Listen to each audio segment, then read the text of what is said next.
Hi friends, आज हम लोग जो फिजिक्स की जर्नी अपनी शुरू करने वाले हैं और जिसमें हम लोग 11th-12th का पूरा फिजिक्स पढ़ते हुए साथ में जेई मेंस और एडवांस्ड का फिजिक्स पढ़ेंगे। तो तकरीबन पूरे 2 साल की ये जो बड़ी जर्नी है दोस्तों, जिसमें almost you have to study about 30 chapters और ये जो 30 चैप्टर्स आपको पढ़ने हैं 2 साल की जर्नी में, इससे अगर आप जेई मेन और एडवांस्ड और बिट सेट और सभी एग्जाम्स, आपकी बोर्ड एग्जाम सब मिलाकर देखें तो तकरीबन फिजिक्स के ऑलमोस्ट 120 क्वेश्चंस के लिए आपको ये 2 साल की पढ़ाई करनी होती है।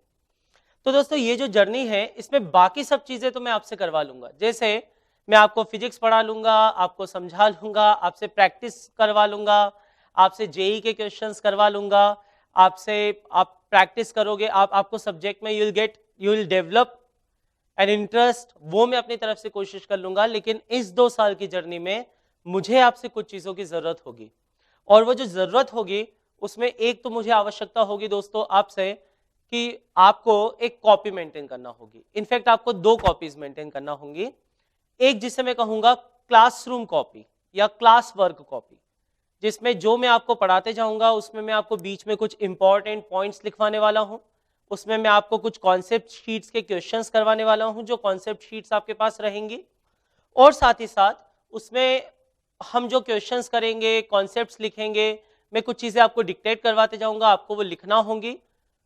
साथ में एक आपको रखनी है प्रैक्टिस कॉपी, जिसमें आप प्रैक्टिस शीट्स के सॉल्यूशन, एक हम स्टैंडर्ड बुक जेई फिजिक्स के लिए फॉलो करते हैं एचसी वर्मा, उसके सॉल्यूशन, आपको मॉड्यूल्स के सॉल्यूशन जो आपको प्रोवाइड किए जा रहे हैं, आपको जेई में पूछे हुए क्वेश्चंस के सॉल्यूशन, ये आपको करना होगा। और हमारे जो लेक्चर्स चलेंगे दोस्तों, उसमें सबसे पहले मैं आपको कॉन्सेप्ट वाइज ट्रेनिंग दूंगा, जिसमें कि हम लोग कॉन्सेप्ट सीखते जाएंगे और कॉन्सेप्ट सीखने के साथ में हम लोग पहले कुछ क्वेश्चंस मैं आपको क्लास में ही करवाऊंगा। These will be some illustrative examples जो आपको कॉन्सेप्ट्स को सिखाने में ज्यादा बेहतर मदद करेंगे।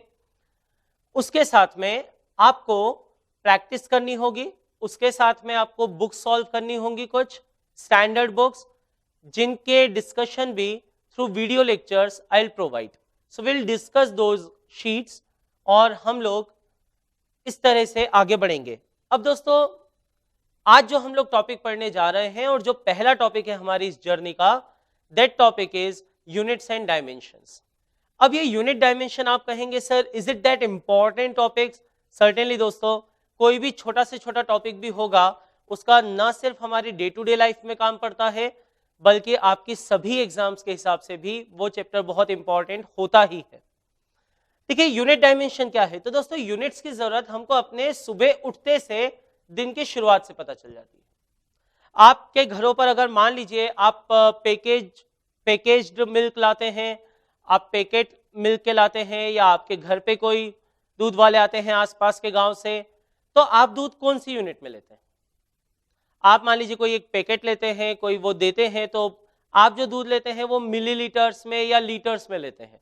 उनके पास नाप बने हुए होते हैं जो कि नाप आधे लीटर के होते हैं, तो ये लीटर क्या है? या फिर आप अपनी गाड़ी चला रहे हैं और गाड़ी चला रहे हैं, उस गाड़ी का जो स्पीडोमीटर है वो कुछ स्पीड बता रहा है, तो वहां पे लिखा हुआ है 40, तो वो 40 कौन सी यूनिट में है? तो आप कहेंगे sir it is kilometre per hour, तो आपको फिर से यूनिट की जरूरत पड़ी।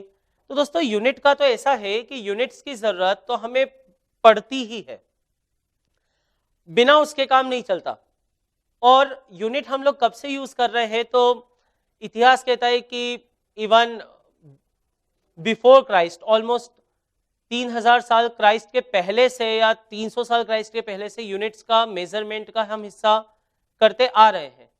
पर दोस्तों जहां पर दुनिया में इतनी वैरायटी है, ना लैंग्वेजेस कॉमन है, ना वेशभूषा कॉमन है, ठीक है, ना अटायर कॉमन है, ना कोई एटिकेट्स कॉमन है, तो अगर मान लीजिए इतने सारे दुनिया में आज हम जिस कंट्री में रहते हैं उसमें इतनी भाषाएं बोली जाती हैं, इतने तरह के कपड़े लोग पहनते हैं, इतने तरह के चेहरे होते हैं, वहां पर क्या वाकई में आपको नहीं लगता कि कुछ यूनिट्स को कॉमन बनाने की बहुत जरूरत थी?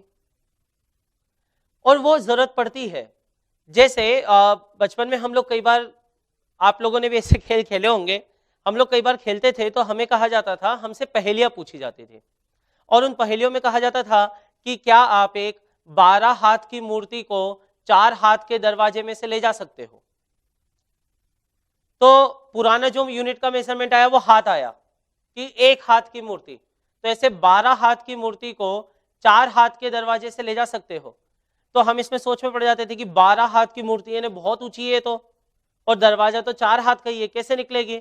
बाद में पता चला कि वो दरवाजा 4 हाथ का ऐसे ही नापा जा रहा था, लेकिन मूर्ति के 12 हाथ बना दिए थे। तो अगर मूर्ति के 12 हाथ बना दिए थे और दरवाजा 4 हाथ का था, तब तो निकाल सकते हैं, मूर्ति तो छोटी भी हो सकती है जिसके 12 हाथ हो सकते हैं।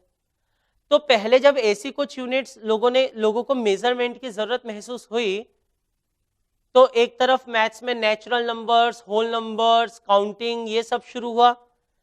साथ ही में हमें ये जरूरत हुआ कि हमें कुछ वैल्यू पता होना चाहिए। तो पहले इसी तरह की यूनिट चली कि हम लेंथ ऑफ हैंड और स्पान ऑफ हैंड उसको एक यूनिट मानेंगे, तो ये एक यूनिट मानी। लेकिन अब इसमें क्या होगा कि अलग अलग लोगों के लिए ये लेंथ अलग अलग होगी।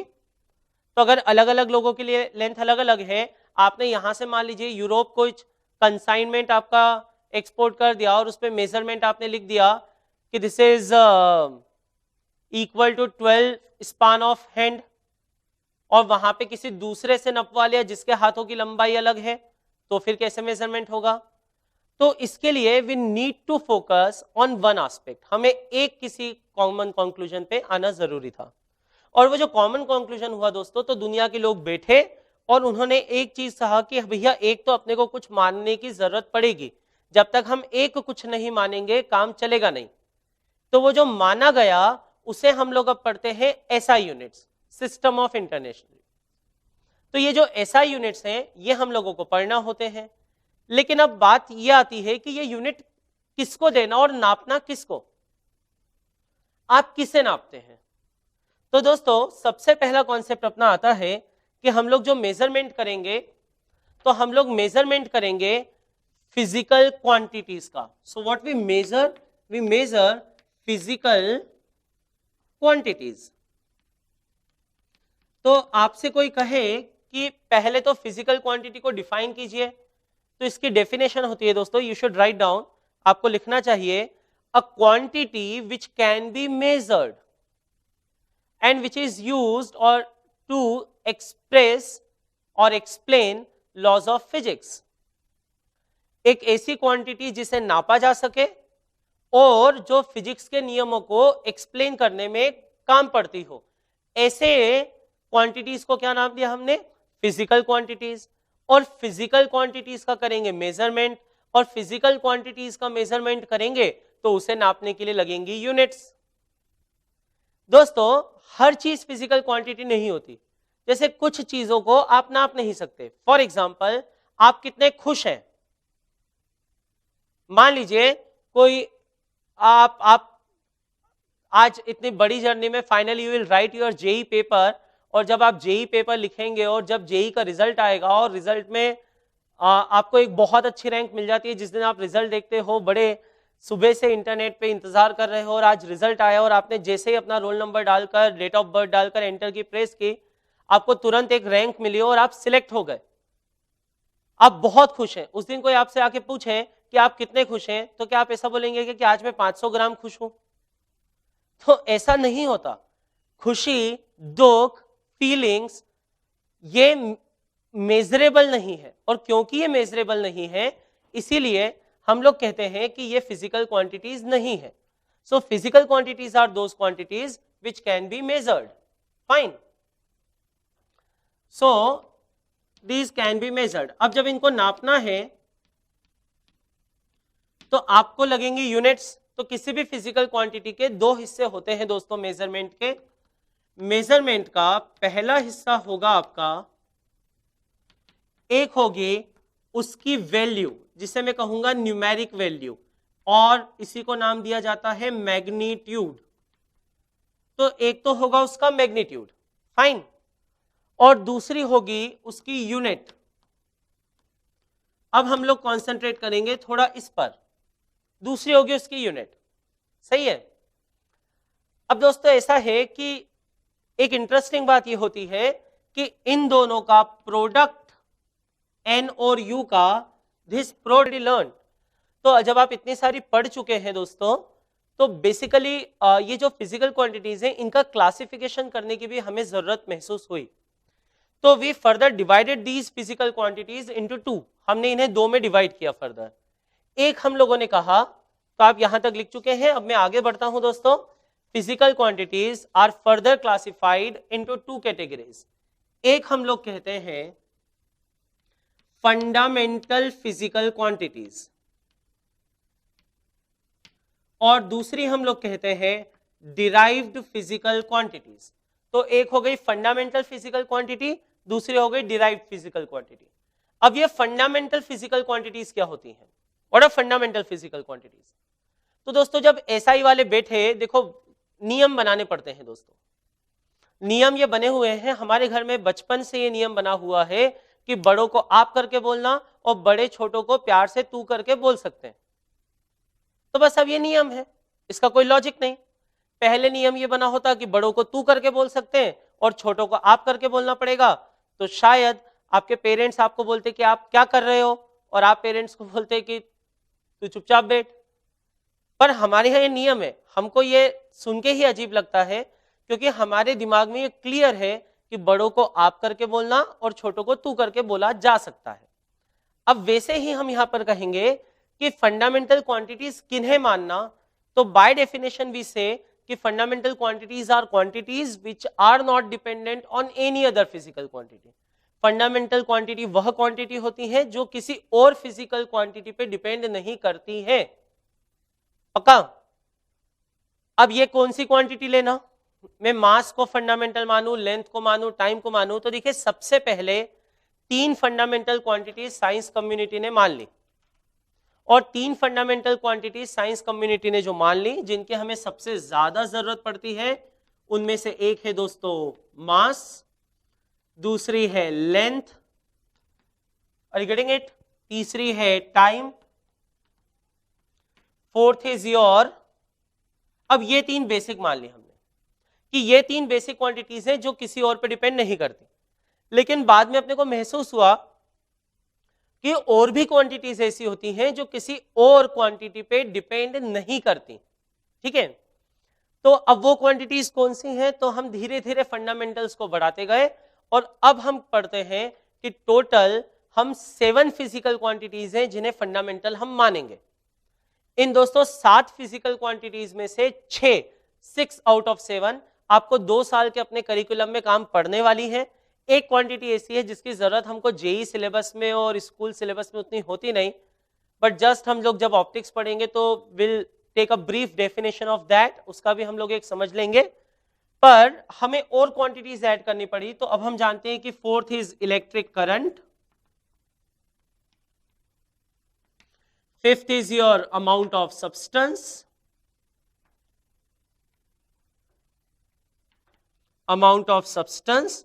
And sixth is your temperature. इन 6 की तो हमें जरूरत पड़ने वाली है, आप साथ में लिखते जाइएगा। तो एक हम लोगों ने देखा mass, length, time, electric current, amount of substance, temperature, और 7th फिजिकल क्वांटिटी होती है जिसकी जरूरत एज सच हमें पढ़ने वाली नहीं है, वो है ल्यूमिनस इंटेंसिटी। ल्यूमिनस इंटेंसिटी, ये बात ठीक है? Now these are 7 fundamental quantities.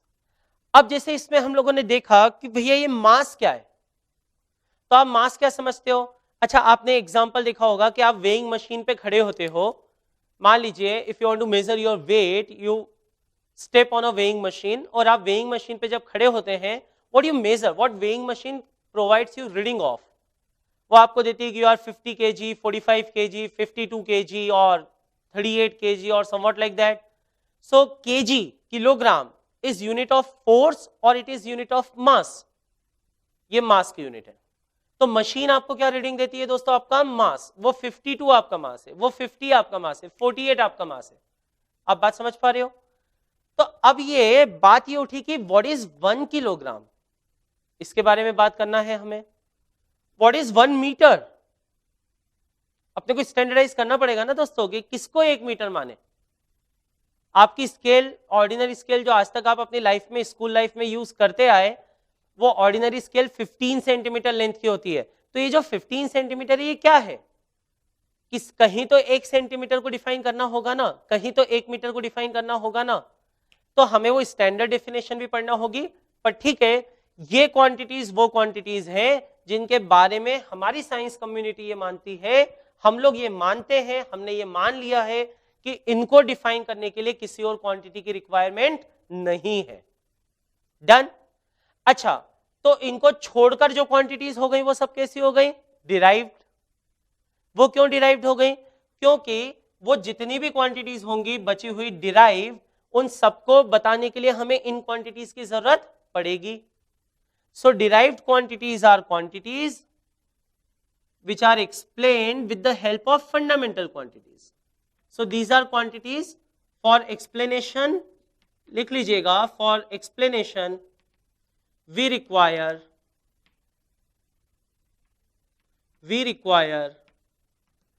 fundamental quantities. ये बात ठीक है, बिना फंडामेंटल क्वांटिटीज के हम इनकी काम नहीं कर सकते। क्या ये बात समझ में आ गई अपने को? कोई डाउट तो नहीं? ठीक है, जैसे एग्जांपल बताइए डिराइव्ड क्वांटिटीज के मुझे, तो आप बोलोगे सर इन 7 को छोड़ दो तो सभी तो डिराइव हो गई आपकी। बिल्कुल सही बात है दोस्तों। Speed, velocity, density, force, acceleration, pressure, ठीक है ना, स्ट्रेस, स्ट्रेन, जितनी क्वांटिटीज आप बोलते जा रहे हो, बोलते जाओ बोलते जाओ बोलते जाओ, वो सब क्वांटिटीज कैसी होंगी? डिराइव्ड, और उन्हें डिफाइन करने के लिए इनकी जरूरत पड़ेगी। अब बात ये आती है दोस्तों कि ये 1 किलोग्राम मतलब क्या? तो देखिए, जो 7 फंडामेंटल क्वांटिटीज हैं इनके लिए एक एक डेफिनेशन दी गई। वो डेफिनेशन याद करना may be require for your school examination, that too quarterly paper, but वो डेफिनेशन तो हम लोग स्टैंडर्ड हमारे टेक्स्ट में हुए, वो अपने को ऐसे कैसे याद रखना होती है। Just to take few examples, कुछ एग्जाम्पल्स अगर मैं लेना चाहूं, तो जैसे 1 किलोग्राम मास हमने डिफाइन किया ऐसा दोस्तों कि पेरिस के पास में एक म्यूजियम है, उस म्यूजियम में प्लेटिनम इरिडियम का एक अलॉय का एक सिलेंडर रखा हुआ है, उस सिलेंडर को हमने मान लिया कि ये 1 किलोग्राम है। So 1 kg is what? It is a cylinder made of platinum iridium alloy kept at international bureau of weight and measures near Paris. वो पेरिस के पास में जो है वहां पे उसको 1 किलोग्राम मान लिया। ऐसे ही 1 मीटर की एक डेफिनेशन दे दी गई दोस्तों, ऐसे ही 1 सेकेंड को डिफाइन कर दिया गया। जैसे 1 सेकेंड डिफाइन किया गया है, 1 second is defined as the time interval of 91926317770 vibrations of caesium 133 atom.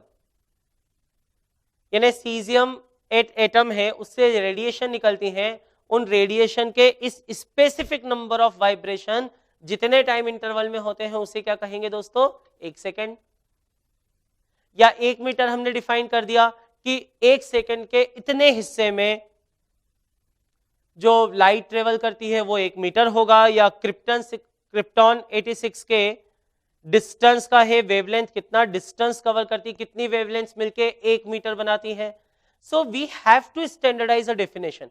Electric current को हम लोगों ने डिफाइन कर दिया कि 2 पैरेलल वायर हो, उनमें 1 एम्पियर करंट हो, तो और अगर एक ही डायरेक्शन में करंट जा रहा हो तो वो एक दूसरे को इतने फोर्स से पुल करेंगे। तो these are the definitions, these are the standardisations. ये स्टैंडर्डाइजेशन होता है, एक बार कर दिया जाता है कि अब हम पूरी दुनिया इसी को 1 किलोग्राम मानेगी, पूरी दुनिया इसी को 1 मीटर मानेगी। So these are the standard definition you will get in module. Standard text आपको मिल जाएंगी, आपको स्कूल एग्जाम के लिए just you need to learn those definition, क्योंकि वो स्पेसिफिक है, वो डिफाइंड है, ठीक है, उनके पीछे कोई ऐसा लॉजिक नहीं है बहुत गहरे, वो हम लोगों ने जस्ट एज्यूम कर लिया। आगे बढ़ते हैं दोस्तों। अब दोस्तों जैसे डिस्टेंस की बात कर रहे हैं तो, या लेंथ की बात कर रहे हैं, तो क्या लेंथ की कोई एक यूनिट होती है? नहीं, there are so many systems. FPS में फुट होती है, MKS में मीटर है, CGS में सेंटीमीटर है, SI वालों ने मीटर को माना हुआ है। डिस्टेंस, लेंथ बहुत छोटी भी नापनी हो सकती है हमें, आप अपने बालों की थिकनेस भी निकाल सकते हैं, माइक्रोमीटर के ऑर्डर के हमें डिस्टेंस भी नापने हो सकते हैं, लेंथ। और हमें अर्थ और सन के बीच का डिस्टेंस भी निकालना होता है जो कि काफी बड़ा है। किलोमीटर्स हैं, एस्ट्रोनॉमिकल यूनिट्स हैं और बहुत छोटे एंगस्ट्रॉम भी हैं। So we are having variety of units, बहुत सारी यूनिट्स हैं। और जब बहुत सारी यूनिट हैं तो यहाँ पे हम यूनिट्स लिखेंगे कैसे? तो हम लोगों को इनके कॉरेस्पॉन्डिंग कुछ सिंबल्स चाहिए होते हैं दोस्तों, और उन सिंबल्स को हम लोग पढ़ते हैं डायमेंशनल फॉर्मूला में। वो सिंबल्स अब पढ़े जाएंगे। एक नया कॉन्सेप्ट हम लोग सीखना चाहते हैं and that concept is dimensional formula. Length आप किसी भी यूनिट में नापिए, लेंथ आप मीटर में नापिए, सेंटीमीटर में नापिए, मिलीमीटर में नापिए, एंगस्ट्रॉम में नापिए, मास आप किलोग्राम में नापिए, पाउंड में नापिए, कैसे भी नापिए, लेकिन उसके लिए एक सिंबल यूज किया जाएगा। तो नेक्स्ट अपने को पढ़ना है जो हमारा आज का पहला टॉपिक है दोस्तों, to write down dimensional formula of physical quantities. So put a heading in your copy. आपको फंडामेंटल क्वांटिटीज मैंने बता दी, डिराइव्ड क्वांटिटीज की डेफिनेशन बता दी, फिजिकल क्वांटिटीज क्या होती हैं ये मैंने आपको बता दिया। अब हम आगे बढ़ते हैं दोस्तों। आप एक हेडिंग डालिएगा अपनी कॉपी में, to write dimensional formula of physical quantities. Physical quantities का डायमेंशनल फॉर्मूला निकालना। मैं जब तक ये मिटा देता हूं, सबसे पहले हम लोग डायमेंशनल फॉर्मूला बताएंगे, सबसे पहले इन फंडामेंटल क्वांटिटीज का, और इनकी मदद से फिर दूसरी क्वांटिटीज का डायमेंशनल फॉर्मूला लिखना मैं आपको सिखाऊंगा। तो फंडामेंटल फिजिकल क्वांटिटीज, चलिए वन बाय वन लेते जाते हैं दोस्तों। सबसे पहले आया मास। क्या होती है एसआई यूनिट मास की? एसआई यूनिट्स स्टैंडर्ड किलोग्राम, और डायमेंशनल फॉर्मूला में इसके लिए we will use one symbol and that symbol would be M, M for mass. ठीक है। सेकेंड हो गया आपका लेंथ। सबसे काम के तीन जो है वो सबसे पहले लिख रहा हूं, जिनकी आपको बार बार जरूरत पड़ने वाली है। लेंथ की एसआई यूनिट क्या होती है दोस्तों? मीटर, और उसका डायमेंशनल फॉर्मूला क्या होगा? L. Done. Third is your time, तीसरा समय है। आज तक समय की कोई प्रॉपर डेफिनेशन नहीं है। मैं आपको एक चीज क्लियर कर दूं, आइंस्टाइन के हिसाब से, आइंस्टाइन ने फाइनली कहा कि समय की कोई प्रॉपर डेफिनेशन नहीं है। आगे पढ़ेंगे, आते जाएंगी चीजें दोस्तों, पर ऐसा यूनिट क्या है? सेकेंड्स। ठीक है। डायमेंशनल सिंबल क्या है? टी। तो एमएलटी, एमएलटी ये बड़े काम के होते हैं तीन। सही है। आगे बढ़ते हैं। चौथा आया टेम्परेचर, जिसकी भी काफी जरूरत पड़नी है। हमें थर्मोडायनेमिक्स पढ़ना है। फिजिक्स को हम लोग मैकेनिक्स, इलेक्ट्रोडायनेमिक्स, थर्मोडायनेमिक्स ऐसे क्लासिफाई करेंगे, तो टेम्परेचर की जरूरत पड़ेगी काफी। टेम्परेचर की ऐसा यूनिट डिग्री सेल्सियस नहीं दी है दोस्तों, टेम्परेचर की ऐसा यूनिट केल्विन दी हुई है। ठीक है। तो उसे हम लोग के से भी रिप्रेजेंट करते हैं और कुछ बुक्स में थीटा से भी रिप्रेजेंट करते हैं। चलेगा? के से लिख सकते हैं, है ना। फिर आया आपका electric current. Electric current, current को फंडामेंटल माना है दोस्तों हमने, चार्ज को फंडामेंटल नहीं माना, करंट को फंडामेंटल माना है। ठीक है। तो इलेक्ट्रिक करंट की ऐसा यूनिट होती है एम्पियर। जैसे ये है केल्विन, ये है सेकेंड्स, ये है मीटर, ये है किलोग्राम, ये है एम्पियर। और इसको हम लोग रिप्रेजेंट करेंगे बाय ए, और कुछ बुक्स में इसके लिए आई भी यूज करते हैं, पर ए से हम लोग लिखेंगे। सिक्स्थ क्वांटिटी, 5 हो गई अपनी। सिक्स्थ क्वांटिटी है आपकी amount of substance. Amount of substance, और इसके लिए यूनिट हम लोगों ने दी दोस्तों मोल। अरिश्योर? और मोल को हम लोग रिप्रेजेंट भी करेंगे दोस्तों मोल लिख के ही। डन। और सेवंथ फिजिकल क्वांटिटी आपकी यहां पर होती है, चलिए मैं सेवंथ यहां लिख देता हूं। सेवंथ है ल्यूमिनस इंटेंसिटी। इसकी ऐसा यूनिट होती है कैंडेला, और इसको कभी लिखने की जरूरत पड़ेगी तो सीडी से ही लिखेंगे, लेकिन इसकी जरूरत पड़ने वाली नहीं है। ये आपको बहुत बहुत बहुत रेयरली आपको यूज में आएगी। ठीक है, खास 3 काम आएंगी MLT, temperature, electric current, amount of substance and luminous intensity. Sure? तो ये 7 तो आपकी क्या हो गई फंडामेंटल क्वांटिटीज, उनकी एसआई यूनिट्स और उनका डायमेंशनल सिंबल, ये उनका कह लीजिए ये डायमेंशनल फॉर्मूला है। ठीक है, so these are dimensional formula, SI unit and quantities. Done, आगे बढ़े। अब दोस्तों इसमें 2 यूनिट हम लोगों ने ऐसे डिफाइन की जो फंडामेंटल में नहीं आती, 2 क्वांटिटीज उनको डिफाइन, वो है तो डिराइव्ड क्वांटिटीज लेकिन उनकी यूनिट्स हम लोगों ने थोड़ी स्टैंडर्ड डिफाइन की हुई है। तो उसमें एक होती है प्लेन एंगल की यूनिट, तो लिख लीजिएगा देयर आर 2 सप्लीमेंट्री यूनिट्स, ये आप लिख चुके होंगे, mass, length, time, temperature, current, amount of substance, आप ये नोट डाउन कर चुके हैं, आप साथ साथ में लिखते जा रहे हैं मेरे। ठीक है, तो ये तो आप लोगों ने लिख लिया होगा। आगे बढ़ता हूं मैं, देखो supplementary units, so we have defined 2 supplementary units, और वो जो सप्लीमेंट्री यूनिट्स हैं उसमें एक हम लोग कहते हैं प्लेन एंगल की। सो लिखेगा apart from 7 fundamental units, SI has defined 2 supplementary units also.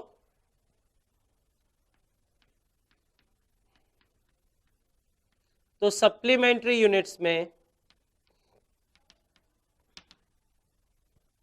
एक हम लोग कहेंगे प्लेन एंगल,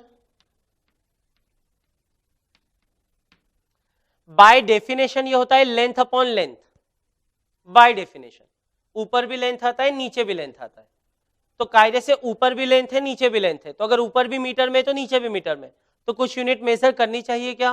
नहीं, मीटर से metre will get cancelled out. Okay, लेकिन इसको हमने यूनिट डिफाइन कर दी, तो इसकी एसआई यूनिट है रेडियन। तो प्लेन एंगल की एसआई यूनिट क्या बोलेंगे? रेडियन। ठीक है, और आप कहेंगे सर इसका डायमेंशनल फॉर्मूला, नहीं, तो इसका डायमेंशनल फॉर्मूला कुछ नहीं दिया गया, तो जब कुछ नहीं दिया जाता है तो उसको हम लिख देते हैं m0 l0 t0, m की पावर में 0, t की पावर में 0, l की पावर में 0, t की पावर में 0। डन, तो ये हो गया डायमेंशनल फॉर्मूला, इसका कोई डायमेंशनल फॉर्मूला नहीं क्योंकि लेंथ अपॉन लेंथ है। डन, और दूसरा होता है दोस्तों सॉलिड एंगल, जिसकी हमें अभी 11th में तो कम लेकिन 12th में जरूरत काफी पड़ती है।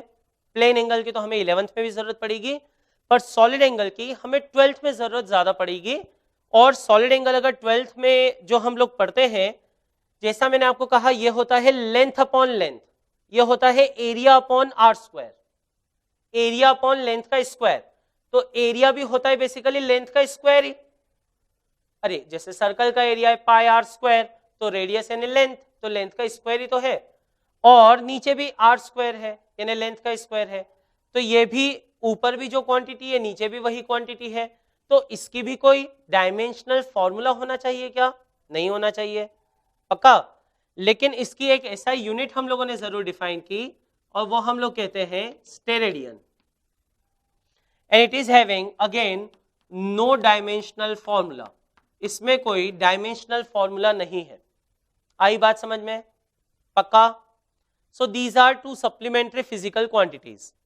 तो 7 तो हो गई आपकी फंडामेंटल क्वांटिटीज, 2 हो गई आपकी सप्लीमेंट्री क्वांटिटीज, बची हुई सारी आपकी क्या हो गई? Derived quantities. ठीक है, अब दोस्तों ये जो फॉर्मूला इस तरह से मैंने लिखा एम एल टी, कभी जरूरत पड़ने पे इसमें के भी आएगा, कभी जरूरत पड़ने पे एम्पियर भी आएगा, कभी जरूरत पड़ने पे मोल भी आएगा, हाँ या ना? इनके कॉम्बिनेशन को हम लोग कहते हैं अ डायमेंशनल फॉर्मूला। इसे क्या कहा जाएगा? इसे कहा जाएगा कि ये एक डायमेंशनल फॉर्मूला है, और इसमें एक टर्म हम लोग यूज करेंगे डायमेंशंस। वो डायमेंशंस क्या होते हैं दोस्तों? वो डायमेंशंस होंगे इनकी पावर्स।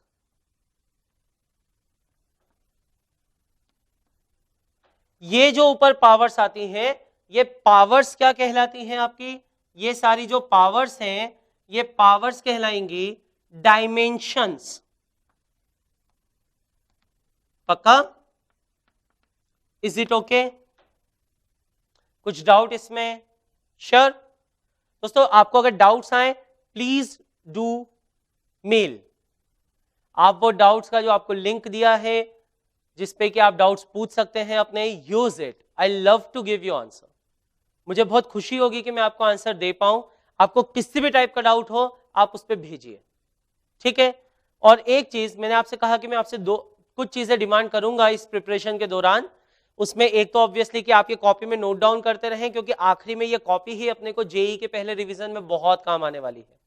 जब चैप्टर्स हो जाएंगे 30, पढ़ाई हो जाएगी 2 साल की, हजारों क्वेश्चंस प्रैक्टिस कर चुके होंगे, सैकड़ों कॉन्सेप्ट्स पढ़ चुके होंगे, उसके बाद में कोई एक बुक नहीं होगी दोस्तों जिससे पूरा रिवाइज किया जा सके।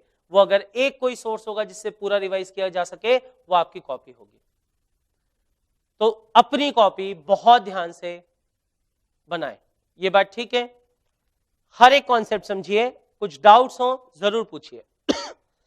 तो ये ML, TKA, mole, these are symbols, standard physical quantities, fundamental physical quantities, A, B, C, D, E, F are the dimensions, वो पावर होती है। अच्छी बात ये होती है फोर्स आप चाहे न्यूटन में नापिए, फोर्स चाहे आप किसी और यूनिट में नापिए, फोर्स की यूनिट बदल सकती है पर फोर्स का डायमेंशनल फॉर्मूला कभी चेंज नहीं होगा। So you need to write it down. A physical quantity may have several units. A physical quantity can have several units, but a physical quantity has a unique dimensional formula. Master Stroke for IIT JEE.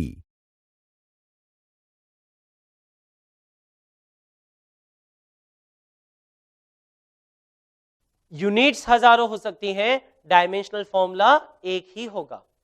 जैसे अगर मास आया तो मास में length, time, kelvin, ampere, मोल की तो कुछ जरूरत ही नहीं है। तो मास का डायमेंशनल फॉर्मूला क्या होगा? सिर्फ m की पावर, लेंथ का l की पावर 1, टाइम का t की पावर 1। अब टाइम जिस यूनिट में नापना है नापो। Is it okay? पक्का? छोटी छोटी बातें दोस्तों पर ध्यान रखनी है। चैप्टर भी बड़ा खास है। चैप्टर जब से IIT ऑब्जेक्टिव हुई है तब से इसका इंपॉर्टेंस काफी ज्यादा है।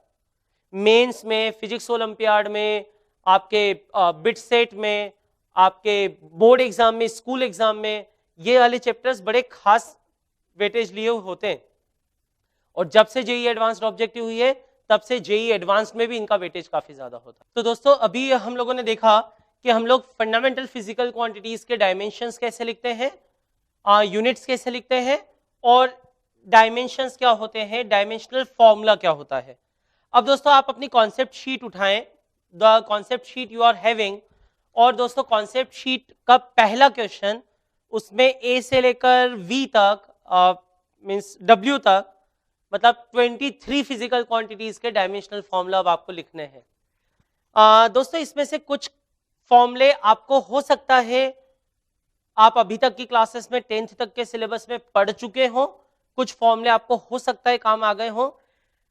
आपको किसी भी फिजिकल क्वांटिटी का डायमेंशनल फॉर्मूला लिखना हो तो you just require one thing, कि आपको उसका कोई स्टैंडर्ड फॉर्मूला पता होना चाहिए जिसमें कि बची हुई क्वांटिटीज के डायमेंशनल फॉर्मूले हम लोग लिखें। तो we'll start with some basics, कुछ बेसिक के साथ हम लोग शुरू करेंगे। You just hold your concept sheet 1 in your hand. आप कॉन्सेप्ट शीट रखिए अपने हाथ में, you just keep your concept sheet 1 in your hand, और आप अपनी कॉपी में इन क्वेश्चंस को सॉल्व करते जाएं। अभी तक मैंने आपको डायमेंशनल फॉर्मूला लिखना सिखाया है, तो चलिए पहला आता है, लेट्स बिगिन। हमारा पहला सवाल, और find dimensional formula for, dimensional formula निकालिए किसका? तो पहला सवाल है वेलोसिटी। कोई वेलोसिटी का फॉर्मूला याद कीजिए फटाफट फटाफट फटाफट।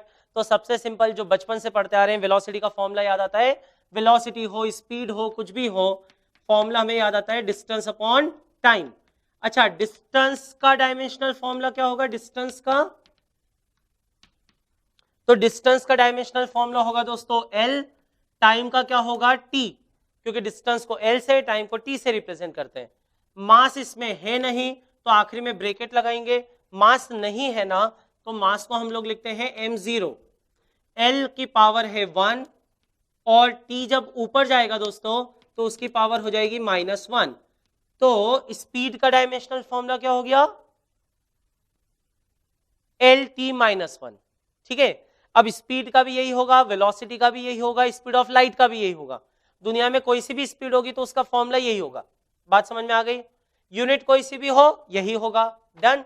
Second case acceleration. आप लोग भी फटाफट सॉल्व करते जाएं मेरे साथ, तो आपको भी मजा आएगा ये सब पढ़ने में। और दोस्तों फिजिक्स बड़ा मजेदार सब्जेक्ट है। हम लोग आगे बढ़ते हैं। एक्सेलरेशन, एक्सेलरेशन को कैसे डिफाइन करते थे बचपन में आप बताओ 9th क्लास में? Change in velocity upon time. तो change in velocity upon time, delta V by delta T. अच्छा तो एक बात बताओ ना, चेंज का डायमेंशनल फॉर्मूला भी वही होगा ना जो वेलोसिटी का होगा। तो change in velocity is final velocity minus initial velocity. तो वेलोसिटी का वेलोसिटी में से वेलोसिटी सब्ट्रैक्ट करोगे तो वेलोसिटी ही तो आएगा, नहीं क्या? आपने 5 लीटर पानी में से 2 लीटर पानी निकाल लिया तो बचेगा 3 लीटर पानी। ऐसा तो नहीं होगा कि 3 किलोग्राम पानी बच जाएगा। ठीक है, तो चेंज इन वेलोसिटी का डायमेंशनल फॉर्मूला भी क्या होगा? वेलोसिटी का ही जो होता है। वेलोसिटी का भी ऊपर लिखा हुआ है, कितना होता है? LT -1। m की पावर 0 है ना, तो leave it now, leave it for now. ठीक है, अभी के लिए छोड़ दो। टाइम, अच्छा टाइम इंटरवल का डायमेंशनल फॉर्मूला भी क्या होगा? टाइम का ही होगा। तो ये भी हो गया टाइम। तो कितना आ जाएगा यहाँ पे? LT -2। अभी हम जब ये चैप्टर थोड़ा सा आगे पढ़ लेंगे ना, और तो मैं आपको सिखाऊंगा IIT के कई सवाल जिनका दूर दूर तक इस चैप्टर से कोई लेना देना नहीं था, लेकिन इस चैप्टर की मदद से हम लोग उनको ओरली कैसे सॉल्व कर सकते हैं। So this chapter is a great importance. हाँ, सो आप इसको बहुत ध्यान से पढ़िए। एक्सेलरेशन का डायमेंशनल फॉर्मूला हो गया LT -2। ऐसे बॉक्स में लिख दीजिए, पक्का? आगे बढ़ते हैं। नेक्स्ट पूछा उसने मोमेंटम। मोमेंटम का कोई फॉर्मूला याद कीजिए, थोड़ा सा 9th क्लास में जाइए। मोमेंटम का फॉर्मूला क्या होता था? Mass into velocity. तो मोमेंटम का फॉर्मूला था मास इनटू वेलोसिटी। अच्छा चलिए बताइए, मास का डायमेंशनल फॉर्मूला, मास फंडामेंटल है क्या? हाँ, तो उसका dimensional formula m। Velocity fundamental है क्या? नहीं, तो उसका डायमेंशनल फॉर्मूला ये रहा, यहां पे रख दूं तो ये हो जाएगा, मास का डायमेंशनल फॉर्मूला है m की पावर 1 और वेलोसिटी मैंने यहां से रख दी L1 T -1। तो ये किसका आ गया तुम्हारा? मोमेंटम का। नेक्स्ट क्वांटिटी पढ़ते चलो दोस्तों। अपने को तो 23 फिजिकल क्वांटिटीज के डायमेंशनल फॉर्मूले निकालने हैं अभी। ठीक है, होती तो 100 से ऊपर है, सब अभी लिखवाऊंगा नहीं, आप बोर हो जाओगे, क्योंकि आपको वो क्वांटिटीज का कहीं दूर दूर तक सुना ही नहीं और बोलोगे सर ये कौन सी अजीबोगरीब क्वांटिटीज के डायमेंशनल फॉर्मूले लिखवा रहे हो आप। मैं काम के लिखवाऊंगा जिनकी जरूरत है। इंपल्स, इंपल्स को कैसे डिफाइन करते थे याद करो जरा। इंपल्स को 9th में ऐसे सवाल करते थे ना कि जब हम थोड़ी ऊंचाई से सैंड के ऊपर कूदे तो पैर पे कम क्यों लगती है, लेकिन हार्ड कंक्रीट फ्लोर पे कूदे तो ज्यादा क्यों लगती है? आप बोलोगे क्योंकि सैंड पे कूदे तब भी मोमेंटम में चेंज उतना ही आता है जितना कंक्रीट फ्लोर पे आता है, लेकिन कंक्रीट फ्लोर पर टाइम कम होता है तो फोर्स ज्यादा लगता है। याद आ रहा है क्या? तो इसके 2 फॉर्मूले होते हैं दोस्तों इंपल्स के। फॉर्मूला नंबर 1 इसको निकाल सकते हैं फोर्स इनटू टाइम से भी, और फॉर्मूला नंबर 2 इसको निकाल सकते हैं चेंज इन मोमेंटम से भी। चेंज इन मोमेंटम, तो अब तो आपको बात समझ में आ गई कि सर ये तो चेंज इन मोमेंटम है ना, तो चेंज इन मोमेंटम है तो चेंज का तो डायमेंशनल फॉर्मूला वही होता है जो किसका होता है? मोमेंटम का। तो बस जो मोमेंटम का है वही लिख दो सर आप तो। सही बात है, बिल्कुल सही। तो यहां पर m1 L1 T -1 होगा। एक बार IIT में भी ये पूछा जा चुका है, ऐसे क्वेश्चंस आते हैं कि which of the following quantities have the same dimensional formula. इनमें से कौन सी क्वांटिटीज ऐसी हैं जिनका डायमेंशनल फॉर्मूला क्या होता है? सेम। तो अगर उसमें एक ऑप्शन दिख जाए मोमेंटम और इंपल्स तो लगाना कि बिल्कुल होता है, कि जो मोमेंटम का डायमेंशनल फॉर्मूला होगा वही किसका होगा? इंपल्स का, क्योंकि इंपल्स चेंज इन मोमेंटम होता है। आई ना बात समझ में? पक्का? क्योंकि इस तरह के क्वेश्चंस आते हैं। नेक्स्ट क्वांटिटी बताइए, ई वाली, फोर्स। फोर्स का डायमेंशनल फॉर्मूला, फोर्स का कोई फॉर्मूला याद रखिए, फॉर्मूला याद कीजिए। फोर्स का सबसे simple formula Newton second law, क्या होता है? Mass into acceleration. तो फोर्स को लिखा मास इनटू एक्सेलरेशन। मास का डायमेंशनल फॉर्मूला बोलिए m, एक्सेलरेशन का यहां निकाला हुआ है lt माइनस 2, तो फोर्स का डायमेंशनल फॉर्मूला क्या होगा m1 l1 t माइनस 2, तो ये हो जाएगा m1 l1 t minus 2। Done, पक्का, कोई डाउट तो नहीं? अब मैं ऊपर से एक एक करके मिटाते जाऊंगा, एक एक करके लिखते जाऊंगा। हमको 23 फिजिकल क्वांटिटीज तक जाना है दोस्तों। हेडिंग भी हटा देता हूं। तो next is your pressure. Pressure का डायमेंशनल फॉर्मूला बताइए जरा। प्रेशर का कोई फॉर्मूला याद कीजिए, फिर से 9th क्लास में जाइए। प्रेशर का फॉर्मूला क्या होता है? Force upon area. सही है, तो यहां पे हम लोग लिखेंगे फोर्स अपॉन एरिया। तो चलिए फोर्स का डायमेंशनल फॉर्मूला लिखिए, अभी निकाल लिया हम लोगों ने फोर्स का। कितना होता है? m1 l1 t minus 2। Force का कैसे आया था? मास इंटू एक्सेलरेशन का। एक्सेलरेशन का कैसे आया था? Delta v by delta T. मैं सीक्वेंस में ले जा रहा हूं, पक्का ना? आई होप इसमें आपको कोई दिक्कत नहीं आ रही होगी। बड़ा सिंपल है दोस्तों। फोर्स का डायमेंशनल फॉर्मूला यहां से यूज कर लीजिए, m1 l1 t minus 2। Area, okay. आप बोलोगे सर एरिया के तो बहुत सारे फॉर्मूले। किसका एरिया पूछ रहे हो आप? स्क्वायर का पूछ रहे हो, रेक्टेंगल का पूछ रहे हो, आप पैरेललोग्राम का पूछ रहे हो, आप ट्रेपेजियम का पूछ रहे हो, कि आप सर्कल का पूछ रहे हो? कौन सा एरिया पूछ रहे हो आप? आपको जो याद आ रहा है लगा दो। सबका डायमेंशनल फॉर्मूला क्या आने वाला है? सेम। एरिया कोई किसी का भी निकाल रहे हो अपन, ठीक है ना, उसकी एसआई यूनिट क्या होती है? मीटर का स्क्वायर, मीटर स्क्वायर। तो आपको जो एरिया का पहला फॉर्मूला याद आए वो निकालो। और सबसे बढ़िया एरिया का सबसे छोटा फॉर्मूला कौन सा याद आएगा दोस्तों? स्क्वायर का एरिया, लेंथ का स्क्वायर। सही है ना? तो लेंथ का स्क्वायर भी वही है, लेंथ इंटू ब्रेड्थ भी वही है, length into length. Pi are square, radius का square, so radius into radius भी वही है। Sum, half sum of parallel side into height, तो सम पैरेलल साइड का मतलब लेंथ है, हाइट लेंथ है, तो फिर से लेंथ इंटू लेंथ है।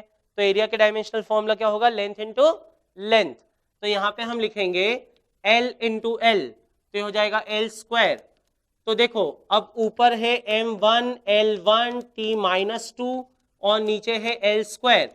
अब थोड़ा सा छोटी क्लास का मैथ्स ध्यान कीजिए। पावर में 1, यहाँ पे 2, बेस सेम हो और डिवीजन हो तो ऊपर वाली पावर में से नीचे वाली पावर सब्ट्रैक्ट करना, ठीक है? मैथ्स की गलती नहीं होना चाहिए दोस्तों यहाँ पे। तो प्रेशर का डायमेंशनल फॉर्मूला क्या हो गया? m1 l minus 1 t minus 2। Done, आगे बढ़े। तो हम 6 तक आ गए दोस्तों। काइनेटिक एनर्जी, बड़ा सिंपल सा फॉर्मूला। काइनेटिक एनर्जी का फॉर्मूला बताइए क्या होता था? आपने 9th में पढ़ा हुआ है, आपको याद आएगा। देखो मैं आपको 9th 10th के बहुत सारे फॉर्मूले आज याद करवा दूंगा वापस। बहुत सारे फॉर्मूले, तकरीबन जितने जितने आपने पढ़े ना 9th 10th में फिजिक्स में, सारे फॉर्मूले आज आपको रिवाइज करवा दूंगा एक ही बार में। और काम क्या होगा अपना? अभी डायमेंशनल फॉर्मूला निकालना, ठीक है? जरूरत पड़ेगी, पक्का पड़ेगी। काइनेटिक एनर्जी, काइनेटिक एनर्जी क्या होती है दोस्तों? Half mv square, half mass into velocity का स्क्वायर। अच्छा चलो, हाफ का डायमेंशन, हाफ तो सिंपल एक मल्टीप्लाइंग फैक्टर है ना, उसकी कोई यूनिट है क्या? नहीं, तो उसको डायमेंशन में काउंट नहीं करना। सही है। तो दोस्तों ये डायमेंशनल फॉर्मूले की एक लिमिटेशन भी है, ये एक रुकावट भी है, ये एक समस्या भी है कि अगर किसी को गलत फॉर्मूला याद आ गया ना, mv स्क्वायर, मान लो उसको हाफ याद ही नहीं आया, या उसको काइनेटिक एनर्जी का फॉर्मूला कुछ तो भी अजीब से याद आ गया कि 2mv स्क्वायर, तो भी उसका डायमेंशनल फॉर्मूला क्या आ जाएगा? सही आ जाएगा, क्योंकि इसको वो कांस्टेंट से मतलब नहीं होता। यहां पे जो कांस्टेंट यूज हो रहा है ना, यहाँ पे एक कॉन्सेप्ट आया, यहाँ पे नोट डाउन कर लीजिएगा और 2-3 एस्ट्रिक लगा के लिख लेना, 3 सितारे मार लेना दोस्तों। 3 सितारे मार के क्या लिखोगे? कि ये एक कांस्टेंट डायमेंशनलेस कांस्टेंट है, ये एक ऐसा कांस्टेंट है जिसका कि कोई डायमेंशन नहीं है। पक्का? चलिए आगे बढ़ते हैं। मास का क्या डायमेंशनल फॉर्मूला था? मास का m, और यहां पे वेलोसिटी का स्क्वायर है, तो पहले तो वेलोसिटी का लिखो। देखो अपनी कॉपी में वेलोसिटी का क्या लिखा था? Distance upon time. तो ये था LT माइनस 1 का स्क्वायर, अरे पक्का LT माइनस 1 का स्क्वायर, क्योंकि यहाँ पे स्क्वायर है।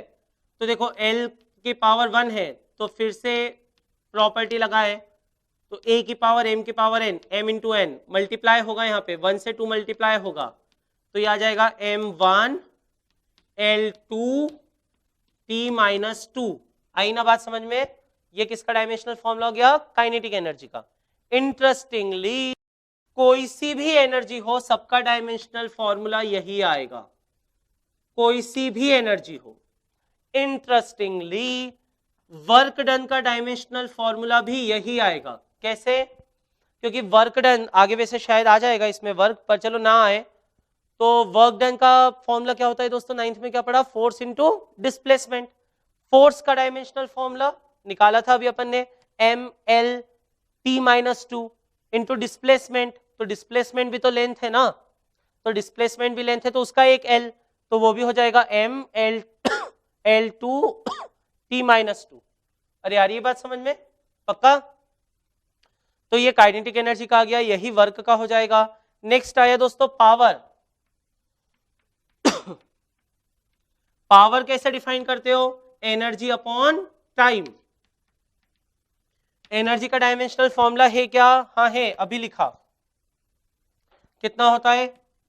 ML2 T-2 अपॉन में टाइम एक और आया, तो ये T की पावर 1 है, ऊपर जाएगा तो -1 और सब्ट्रैक्ट करोगे, -2 में से -1 सब्ट्रैक्ट करोगे तो ये हो जाएगा ML2 T-3। बोलो हाँ या ना?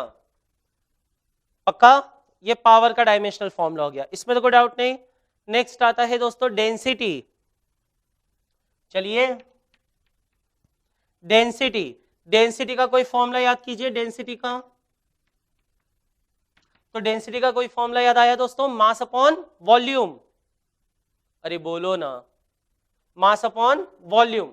तो यहां पे हम लोग लिखेंगे मास बाय वॉल्यूम, तो उसको लिखेंगे, मास का तो है अपने पास दोस्तों, कितना है मास का? M, ठीक है।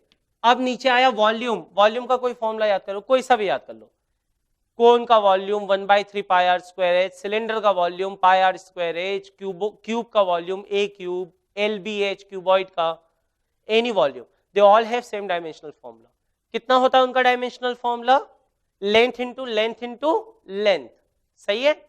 तो length into length into length, ये हो जाएगा लेंथ का क्यूब, यानी ये हो जाएगा M1 और L की पावर -3। नहीं यही क्या बात समझ में आ रही है? पक्का? If you have any doubt do mail me. Fine. Next is gravitational constant. अब थोड़े अलग अलग टाइप के आएंगे दोस्तों, है ना, जिनके लिए शायद मेरी जरूरत थोड़ी अब आपको ज्यादा पड़ेगी। अभी तक की क्वांटिटीज ऐसी थी जिनका आपने कोई ना कोई फॉर्मूला तो 9th-10th में पढ़ लिया था, लेकिन अब क्वांटिटीज ऐसी आएंगी जो शायद आप लोगों ने 9th-10th में ना भी पढ़ी हो, पर कुछ तो अभी ठीक है। नेक्स्ट इज ग्रेविटेशनल कांस्टेंट जी। आप अपनी शीट में भी देखते जाइए, और अगर आपको ये बनते जा रहे हैं और पीछे से आंसर आपके मैच होते जा रहे हैं तो आप आगे लिखते जाओ, ठीक है। जितने फॉर्मूले आपको याद आए, खुद से सवाल होना सबसे बड़ी अपने लिए गेटिंग होती है दोस्तों, कि हमसे सवाल बन रहे हैं, ठीक है, और वो बनेंगे। ग्रेविटेशनल कांस्टेंट, कोई फॉर्मूला याद करो जिसमें जी आता है, कोई फॉर्मूला, एक फॉर्मूला जिसमें जी आता है कौन सा? Newton's law of gravitation. क्या होता है? F is equal to G M1 M2 by R²। याद आ रहा है क्या? 9th की चीजें याद है? तो हो जाएगा F is equal to G into M1 M2 by R²। तो यहां से G का फॉर्मूला क्या बना सकता हूं? F इंटू R², इसको उधर ले जाऊं क्रॉस मल्टीप्लाई करके, सो F into R² upon M1 M2।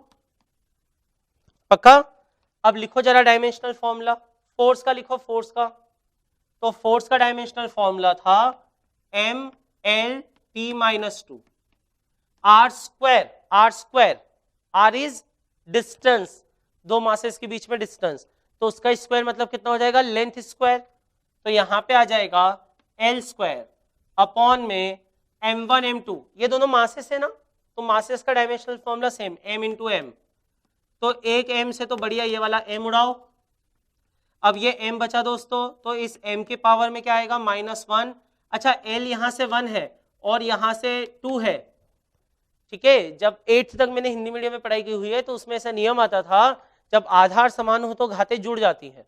So if bases are equal you need to add powers, आपको पावर्स क्या करनी होंगी, ऐड करनी होंगी। तो यहाँ पे 1 है, यहाँ पे 2 है, तो L1 L2 कितना हो जाएगा, ये L cube. So this is L cube and T as it is -2। तो ये डायमेंशनल फॉर्मूला हो गया दोस्तों किसका, G का। अरे पक्का। नेक्स्ट पे आते हैं दोस्तों, के में है सरफेस टेंशन। सरफेस टेंशन, अब आप बोलोगे सर ये कौन सी टर्म होती है, नहीं ये तो हमने आज तक नहीं सुनी। देखिए सरफेस टेंशन वो एक अनोखी प्रॉपर्टी है जो हमको 11th के सिलेबस में इस साल थोड़ा बाद में पढ़ना है, तकरीबन 5-6 महीने पढ़ने के बाद। पर ये एक प्रॉपर्टी जिसके मैं कुछ एग्जांपल्स आपको ले लेता हूं, ठीक है। ऐसा क्यों होता है कि जब आप बबल बनाते हो तो वो बबल बनता है, सोप सॉल्यूशन में डिप करते हो, बबल बनाते हो, ऐसे खिलौने आते हैं ना बच्चों के, तो बबल बनाते हो तो वो ऑटोमेटिकली स्फीयरिकल शेप ले लेता है। ऐसा क्यों होता है कि गर्म soup, hot soup taste better than a cold soup, गर्म सूप जो है वो ठंडे सूप से ज्यादा टेस्ट देता है। तो इन सब प्रॉपर्टी के पीछे कहीं ना कहीं एक प्रॉपर्टी होती है जो होती है सरफेस टेंशन। अभी हम उसको नहीं पढ़ने वाले हैं, वो बाद में पढ़ेंगे, पर इसका एक फॉर्मूला मैं आपको बताऊंगा जिसकी मदद से आप कुछ कर सकेंगे। तो सरफेस टेंशन, इसके डायमेंशनल फॉर्मूले के लिए आपको फॉर्मूला पता होना चाहिए कि ये होता है फोर्स अपॉन लेंथ। अब चलो इतना मैंने बता दिया, अब आप डायमेंशनल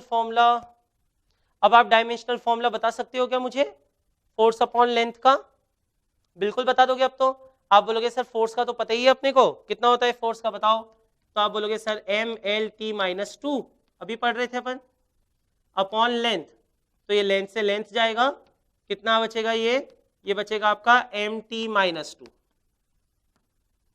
ये किसका डायमेंशनल फॉर्मूला हो गया दोस्तों, सरफेस टेंशन का। Is it okay? आगे बढ़े। Next is your coefficient of viscosity. ओहो अब तो खतरनाक फॉर्मूले आ रहे हैं। कोएफिशिएंट ऑफ विस्कोसिटी, तो सरफेस टेंशन को हम लोग जनरली T से रिप्रेजेंट करते हैं। कोएफिशिएंट ऑफ विस्कोसिटी को हम लोग लिखते हैं कोएफिशिएंट ऑफ विस्कोसिटी को हम लोग लिखते हैं बाय ईटा, ये भी एक ग्रीक सिंबल है। अब आप बोलोगे सर इसका कौन सा फॉर्मूला है? दोस्तों हर एक का मैं आपको एक एक मजेदार किस्सा भी बताते जाऊंगा साथ साथ में। जैसे सरफेस टेंशन का मैंने आपको बताया कि बबल स्फीयरिकल क्यों हो जाते हैं, है ना, सूप, गर्म सूप अच्छा क्यों लगता है ठंडे से। ऐसे विस्कोसिटी का एक केस बताऊं बहुत बढ़िया। अच्छा, जो बारिश के मौसम में आपके ऊपर बूंदें गिरती हैं, वो बूंदें बादल से जब गिरती हैं तो लगातार स्पीड अप होते जाती हैं या कुछ कांस्टेंट स्पीड से गिरती हैं? तो केस ऐसा हो जाएगा दोस्तों, मैं आपको कैलकुलेशन करके बताऊंगा थोड़े दिनों बाद। अगर मान लो बादल से वो बूंद गिरे और लगातार कांस्टेंट एक्सेलरेशन जी से गिरते रहे, तब तो आपको बारिश में खेलने के मजे ही नहीं आएंगे। आप बारिश में बाहर निकलोगे, बूंदे आपके ऊपर इतनी ज्यादा स्पीड से गिरेंगी कि आपके सिर में, खोपड़ी में ऐसे छेद होने लग सकते हैं। क्यों? आपने छाता खोला तो वो छाते में छेद हो जाएंगे, क्योंकि अगर वो सिर्फ गिराते रहो फ्री फॉल तो उनकी स्पीड इतनी ज्यादा हो जाएगी। पर ऐसा होता नहीं। क्यों नहीं होता? क्योंकि जैसे ही वो बूंद बादल से गिरना शुरू करती है, अर्थ उसको अपनी तरफ नीचे खींचती है, अर्थ नीचे पुल करती है, तो उसके ऊपर जो एयर रेजिस्टेंस है वो किधर एक्ट करने लगता है? ऊपर।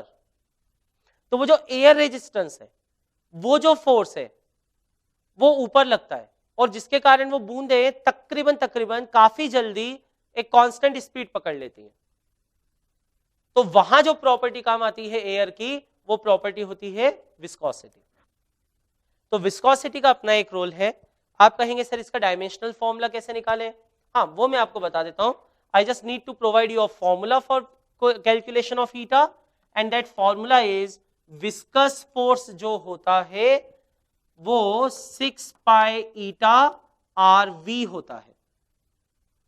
आर यहां पे किसी बॉल की रेडियस है, वी उसकी स्पीड है, ईटा तो मैंने आपको बोल दिया, और ये फोर्स है। अब आप बोलोगे सर विस्कस फोर्स के डायमेंशन क्या होते हैं? तो दोस्तों दुनिया में कोई भी फोर्स हो सबके डायमेंशन सेम ही होते हैं। कोई भी फोर्स हो सबके डायमेंशन सेम होंगे, M L T minus two, ये सबकी एक ही कहानी है, ठीक है। तो ऐसा हर फोर्स का नया नया डायमेंशन नहीं निकालना, पक्का? नहीं तो एक गड़बड़ होती है, सर ये विस्कस फोर्स आया इसका क्या करूं, सब मैग्नेटिक फोर्स आया इसका क्या करूं। तो दोस्तों जिसे एक फॉर्मूला हमने ये लिखा, एफ यहाँ पे विस्कस फोर्स है और किसी भी तरह का फोर्स हो तो उसका डायमेंशनल फॉर्मूला क्या आने वाला है, सेम।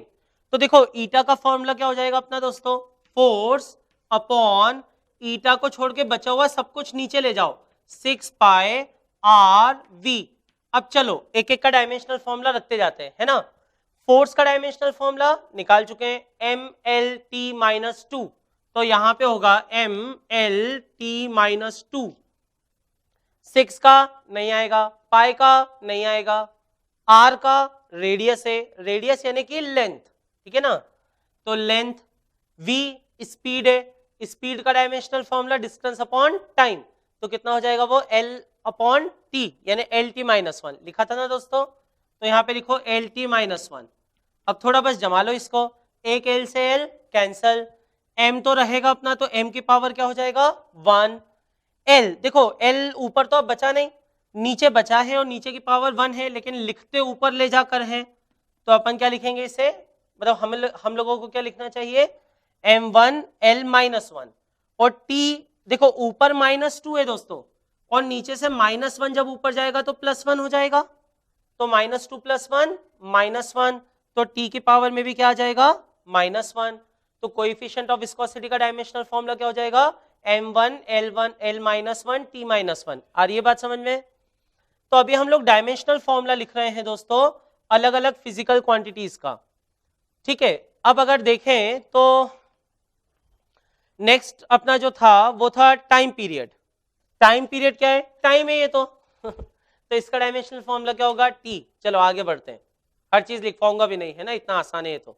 फ्रीक्वेंसी, फ्रीक्वेंसी का क्या होता है, फ्रीक्वेंसी को कैसे डिफाइन करते थे तुम लोग, याद करो, नंबर ऑफ साइकिल्स पर यूनिट टाइम। तो नंबर ऑफ साइकिल्स का तो कोई मतलब होता नहीं, तो नंबर है, नंबर का तो कोई डायमेंशन होगा नहीं, सही है।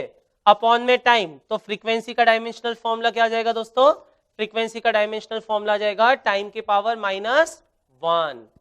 Frequency is reciprocal of time period. Write down कि जो फ्रीक्वेंसी होती है वो टाइम पीरियड का रेसिप्रोकल होती है।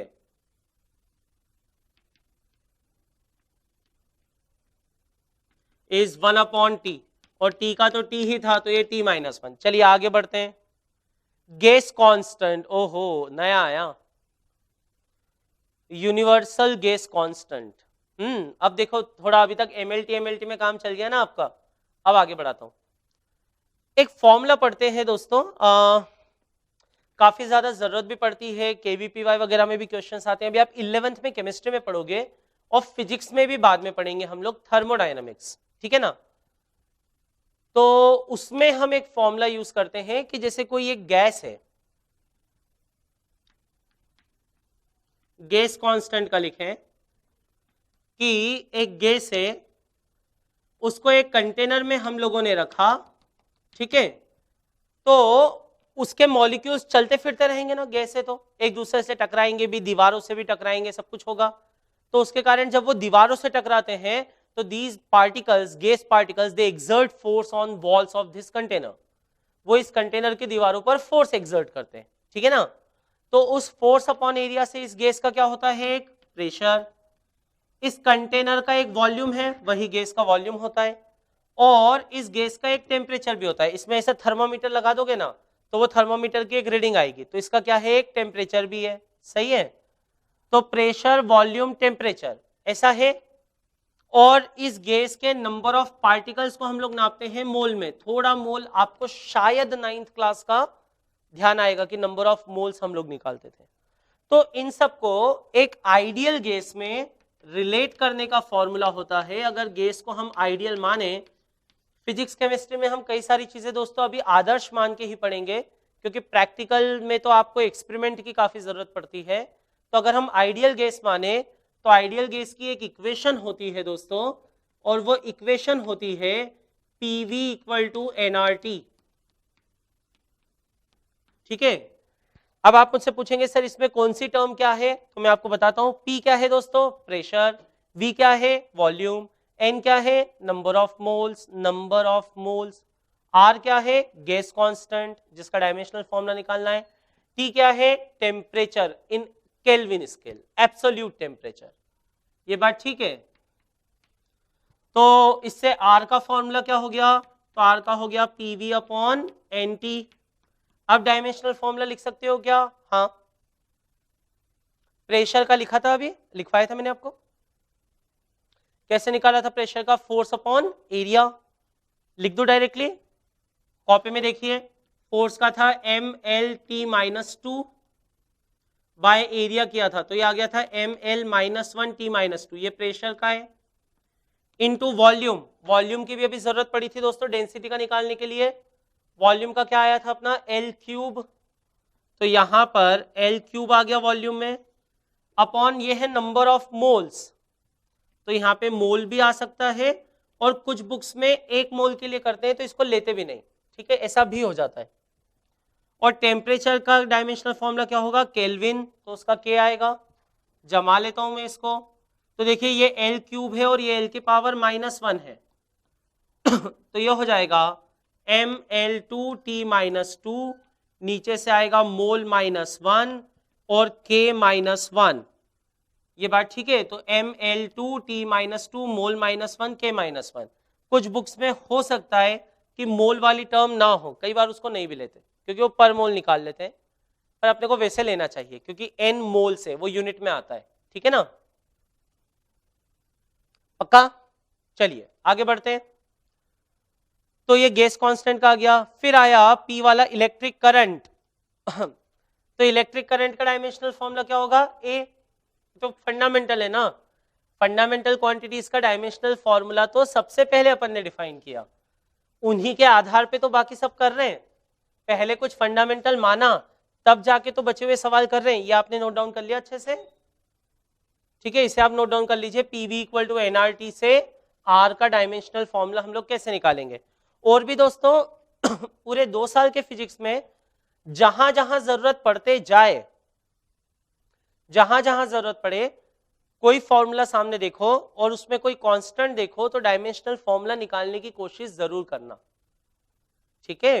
That will help you out in understanding this particular topic in a much better way, because at the end what matters is our understanding. अच्छा, तो यहां पर अब नेक्स्ट आता है दोस्तों चार्ज, इलेक्ट्रिक चार्ज। अच्छा, चार्ज का कोई डायमेंशनल फॉर्मूला होगा क्या, इलेक्ट्रिक चार्ज की कोई डेफिनेशन है क्या। तो आप बोलोगे सर चार्ज की नहीं, लेकिन करंट की डेफिनेशन है। करंट की आपने पढ़ी है 10th क्लास में। अब मैं देखो अभी तक 9th के फॉर्मूले यूज कर रहा था ना, अब 10th पे आ गया। चार्ज की कोई डेफिनेशन तो नहीं पढ़ी, करंट की पढ़ी है क्या, फॉर्मूला। तो करंट का फॉर्मूला था आपका Q/T, charge flowing per unit time. तो Q/T, तो उससे चार्ज का फॉर्मूला क्या बन गया अपना, अब एक तरह से करंट इनटू टाइम। अच्छा, करंट का डायमेंशनल फॉर्मूला क्या होता है दोस्तों, करंट तो फंडामेंटल क्वांटिटी है, तो डायमेंशनल फॉर्मूला A, और टाइम का हो गया T, तो इसका हो जाएगा सिंपल AT। अरे बोलो, ठीक है, done. Next is electric potential. कुछ याद कीजिए, पोटेंशियल डिफरेंस या पोटेंशियल कैसे डिफाइन करते थे। आई होप आपको डेफिनेटली याद आ जाएगा। ये वाला मैं मिटा देता हूं। अब आगे बढ़ते हैं। तो इलेक्ट्रिक पोटेंशियल कैसे डिफाइन किया था हम लोगों ने, थोड़ा सा ऐसा सोचिए। तो पोटेंशियल को डिफाइन किया था, work done in taking a unit positive charge from infinity to that point in an electric field is termed as electric potential. आपने कुछ इस तरह की डेफिनेशन 10th में पढ़ी है। इन सब की बड़ी ही रेक्टिफाइड और एक्यूरेट डेफिनेशन दोस्तों अभी 11th में मैं आपको पढ़ाऊंगा सारी चीजों की 11th-12th में। काफी डेप्थ में हमें पढ़ना है दोस्तों, पूरे डेप्थ में पढ़ना है। I taught so many students have done wonderfully well. जो क्वेश्चंस अभी करवा रहा हूं ये बड़े काम के हैं, बिल्कुल इसी तरह के क्वेश्चंस होंगे। 40 सवाल अगर जेई एडवांस के पेपर में आते हैं, 40 में से अभी तक जनरली देखा है कि 20 to 23 प्रॉब्लम्स ऐसे होते हैं आउट ऑफ 40 जिनके पैरेलल क्वेश्चन मैंने क्लास में करवाए हुए होते हैं। So don't worry about it, लेकिन हम सब चीजों को डेप्थ में पढ़ेंगे। पर अभी थोड़ी बेसिक डेफिनेशन याद करते हैं। Amount of work done in bringing a unit positive charge from infinity to that point in an electric field. अरे पक्का? तो ये क्या है? Work upon charge. तो फॉर्मूला हमारा बन गया इलेक्ट्रिक पोटेंशियल का, नंबर चल रहा है दोस्तों अपना Q के बाद में आया R, तो इलेक्ट्रिक पोटेंशियल हो जाएगा वर्क डन अपॉन चार्ज। अब जरा सोच के बताइए वर्क डन का कोई फॉर्मूला पढ़ाए? क्या होता है वर्क डन का फॉर्मूला? एनर्जी का फॉर्मूला याद आया? अभी थोड़ी देर पहले पढ़ा था हमने, mL2T-2। तो यहां पे आ जाएगा mL2T-2। आप बोलोगे सर आपको सारे याद है क्या? मैं बोल रहा हूं नहीं, मजे की बात यही तो है, लेकिन मैं बहुत तेजी से सॉल्व कर रहा हूं। वर्क डन क्या पढ़ा था? Force into displacement. फोर्स का याद है? हाँ फोर्स का याद है, mL2 इंटू डिस्प्लेसमेंट L। ठीक है, तो mL2T-2 है ना, अपॉन चार्ज। चार्ज का ऊपर लिखा हुआ है AT, तो कितना हो जाएगा ये M1L2 रहने दो। अच्छा T ऊपर -2 है, नीचे 1 है, तो ये भी ऊपर जाएगा तो -1, तो हो जाएगा T-3, और A यहाँ पर 1 है तो इधर हो जाएगा A-1। तो पोटेंशियल का डायमेंशनल फॉर्मूला क्लियर हो गया, M1L2T-3 A-1। Is it done? पक्का? नेक्स्ट आ जाते हैं दोस्तों, रेजिस्टेंस। Okay, any formula? आप बोलोगे सर दो है। एक तो Ohm's law, potential difference is equal to I R, V equal to I R. बहुत बढ़िया, वही यूज कर लीजिए, क्योंकि अभी जस्ट पोटेंशियल का निकाला, करंट तो है फंडामेंटल, तो V equal to I R use कर ले। चलिए बहुत बढ़िया। तो एस पे आ गए हम लोग रेजिस्टेंस पे, तो रेजिस्टेंस को मैं कहूंगा आर को लिखेंगे वी बाय आई। चलिए वी का अभी लिखा दोस्तों, M1L2 T-3 A-1 अपॉन में करंट A। तो सॉल्व किया, M1 ठीक है ना, L2 ठीक है, T-3, और A ऊपर -1 था, नीचे से भी -1 जाएगा, मतलब 1 ऊपर जाएगा तो -1 हो जाएगा, सही क्या? तो ये हो जाएगा A-2। तो ये हो गया आपका रेजिस्टेंस का dimensional formula. Is it okay? अब तो आई होप आपको पक्का क्लियर हो गया कि सर बस फॉर्मूला पता होना चाहिए, बाकी काम तो अपन सब निपटा लेंगे। इट्स नॉट दैट डिफिकल्ट, है ना? तो फॉर्मूला पता हो तो बाकी काम किया जा सकता है। चलिए नेक्स्ट आते हैं, यहां तक का मैं मिटा देता हूं दोस्तों। आगे बढ़े, तो नेक्स्ट अपना है, नेक्स्ट इज योर रेजिस्टिविटी और specific resistance. Okay, so resistivity T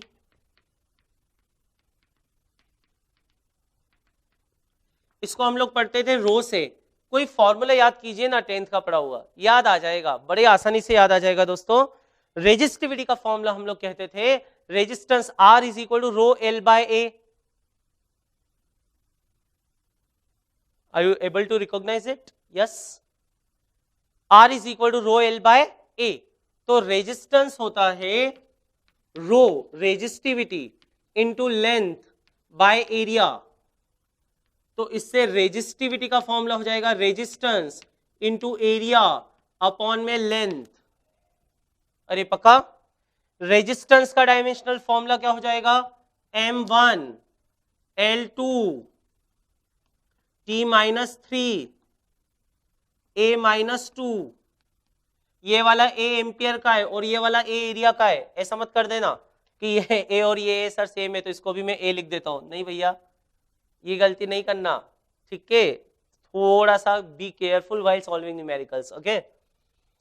so this is dimensional formula of resistance, यहाँ पे ए एम्पियर का है, अच्छा ये ए एरिया का है, तो एरिया का डायमेंशनल फॉर्मूला क्या होता है दोस्तों, लेंथ का स्क्वायर, तो ये होता है एल स्क्वायर, तो यहाँ पे आ जाएगा एल स्क्वायर अपॉन में नीचे है लेंथ, लेंथ का डायमेंशनल फॉर्मूला एल, एल से एक एल जाएगा 1 बचेगा, यहाँ पे एल में 2 है, ये 1 और ऐड हो जाएगा, बेसिस सेम है तो पावर्स क्या होंगी, ऐड होंगी, ये बात ठीक है। तो ये सॉल्व करेंगे तो m1 L2 और 1 मिलके 3 t माइनस 3 पड़े रहने दो, a माइनस 2 रहने दो, तो ये हो जाएगा रेजिस्टिविटी का डायमेंशनल फॉर्मूला। आई होप आप इसको समझ पा रहे होंगे अच्छे से।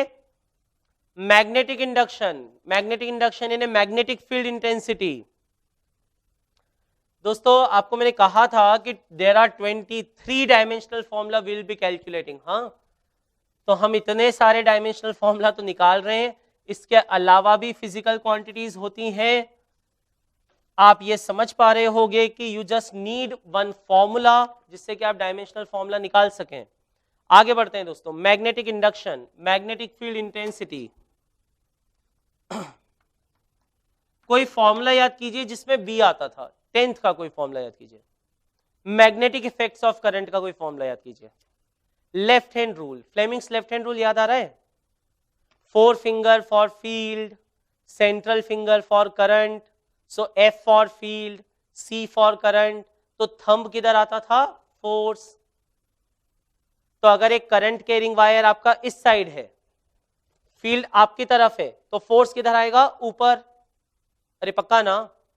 तो अगर उस हिसाब से देखो तो एक फॉर्मूला पढ़ा था दोस्तों हम लोगों ने 10th में, शायद हो सकता है ये पढ़ा ना हो, पर मैग्नेटिक फोर्स होता है BIL। यहाँ पे B होती है मैग्नेटिक फील्ड, I है करंट, L है लेंथ और ये फोर्स है। तो अभी हम लोगों ने पढ़ा कि फोर्स तो कोई सा भी हो दोस्तों, उसका डायमेंशनल फॉर्मूला सेम ही रहता है। फोर्स का थोड़ी बदलेगा, फोर्स का नहीं बदलेगा, तो फोर्स का क्या पढ़ा हुआ है दोस्तों, अब तो इतनी बार याद हो चुका है कि आप तो पढ़ते पढ़ते पढ़ते पढ़ते आपको लगा हो सर फोर्स तो इतनी बार यूज कर लिया कि ऐसा लग रहा है बचपन में पढ़ा था। यहाँ पे कितना आ जाएगा, ये M1 L1 T माइनस 2, सही है। I करंट, करंट तो फंडामेंटल ही है, उसका तो डिफाइंड है A। लेंथ फंडामेंटल ही है L, तो ये L से L भी कैंसल, तो ये हो जाएगा M T minus 2 A minus 1, क्योंकि ये जब नीचे का A ऊपर जाएगा तो कितना हो जाएगा, A माइनस 1। पक्का दोस्तों? 2 और बचे अपने, जस्ट क्वेश्चन नंबर 1 हम अपनी शीट का कंप्लीशन पे आ चुके हैं और हम अपने पहले टॉपिक के कंप्लीशन पे भी आ चुके हैं। जस्ट मैंने आपको इस कॉन्सेप्ट को समझाने के लिए I took around more than 20 problems कि how to write dimensional formula. तो ऐसे ही एक एक कॉन्सेप्ट के ऊपर हम लोग मेहनत करेंगे, एक एक कॉन्सेप्ट के ऊपर हम बहुत सारे सवाल करेंगे और एक एक कॉन्सेप्ट को हम लोग इस तरह से सीखते जाएंगे, ठीक है। So next is magnetic dipole moment.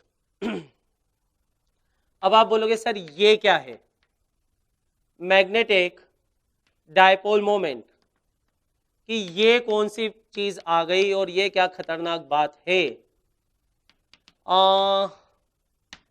तो इसको मैं आपको कैसे समझाऊं, आपने 10th के फिजिक्स में पढ़ा होगा दोस्तों कि have you read about Motors, electric Motors, क्या आपने मोटर के बारे में पढ़ा था? तो मोटर में क्या होता था, याद कीजिए थोड़ा सा, कि इलेक्ट्रिक मोटर में अपने नॉर्थ साउथ कॉइल होती थी, मैग्नेटिक कॉइल्स होती थी, ठीक है, वो मैग्नेटिक फील्ड आती थी, हम करंट पास करवाते थे कॉइल में से तो वो कॉइल रोटेट करने लगती थी, ठीक है। तो वो जो करंट कैरिंग कॉइल जो होती है ना दोस्तों, करंट कैरिंग कॉइल, ये आपने इलेक्ट्रोमैग्नेटिक इंडक्शन पढ़ा होगा। तो इलेक्ट्रोमैग्नेटिक इंडक्शन में वो कॉइल होती थी, उस पे हम मैग्नेट ले जाते थे तो उसमें करंट आने लगता था, याद कीजिए। तो वो जो करंट कैरिंग कॉइल होती है ना, it behaves like a magnet, ये एक मैग्नेट जैसा बिहेव करती है। और मैग्नेट जैसा बिहेव करती है तो उसका एक नॉर्थ पोल होता है और एक साउथ पोल होता है। तो 2 पोल है ना, 2 पोल है, इसलिए नाम क्या दिया गया, डायपोल। तो उसका एक मोमेंट आता है, डायपोल मोमेंट। ठीक है, आगे पढ़ेंगे, खूब डिटेल में पढ़ेंगे, अच्छे से पढ़ेंगे, लेकिन अभी बात करते हैं इसके कि इसका फॉर्मूला क्या होता है।